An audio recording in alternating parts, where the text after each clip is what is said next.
Maharashtra MLC चुनाव में ओवैसी सपा बच्चू कडू असली किंग मेकर, जिसका देंगे साथ उसकी बनेगी बात। Maharashtra MLC election. विधान परिषद चुनाव में जिस तरह से एनडीए और इंडिया गठबंधन दोनों के पास नंबर गेम नहीं है, उसके चलते छोटी पार्टियां सबसे अहम भूमिका में आ गई हैं।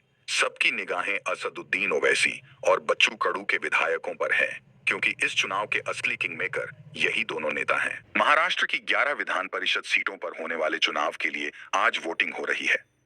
यह एमएलसी चुनाव बीजेपी और कांग्रेस ही नहीं, बल्कि एनडीए बनाम इंडिया गठबंधन के किसी अग्नि परीक्षा से कम नहीं है, क्योंकि किसी भी गठबंधन के पास अपने सभी उम्मीदवारों को जिताने के लिए नंबर गेम नहीं है।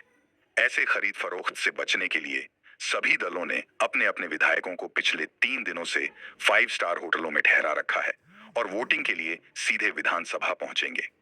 ऐसे में सभी की निगाहें असदुद्दीन ओवैसी और बच्चू कडू के विधायकों पर है, क्योंकि इस चुनाव के असली किंग मेकर यही दोनों नेता हैं। विधान परिषद की 11 सीटों पर 12 उम्मीदवार मैदान में है।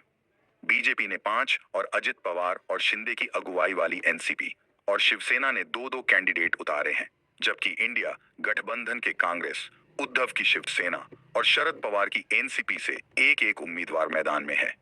बीजेपी से पंकजा मुंडे, डॉ परिणय फुक्के, अमित बोरखे, योगेश टिलेकर और सदाभाऊ खोत एमएलसी चुनाव में हैं। शिंदे के नेतृत्व वाली शिवसेना ने पूर्व सांसद भावना गवली और पाल तुम्हाने तो अजित पवार की एनसीपी से शिवाजीराव गर्जे और राजेश विटेकर प्रत्याशी हैं।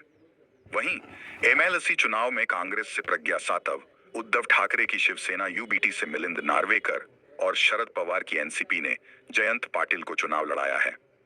शरद पवार और उद्धव ठाकरे ने मोर्चा संभाल लिया है। कांग्रेस की एक एमएलसी सीट पर जीत तय है, लेकिन उद्धव ठाकरे और शरद पवार के लिए बिना समर्थन जुटाए चुनावी जंग फतह करना आसान नहीं है।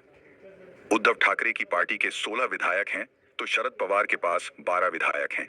इस तरह उद्धव को 7 विधायकों का समर्थन चाहिए, तो शरद पवार को 11 विधायकों का समर्थन जुटाना होगा। दोस्तों, अगर आप हमारे चैनल पे नए हैं तो हमारे चैनल को सब्सक्राइब, लाइक, शेयर, कमेंट जरूर करें।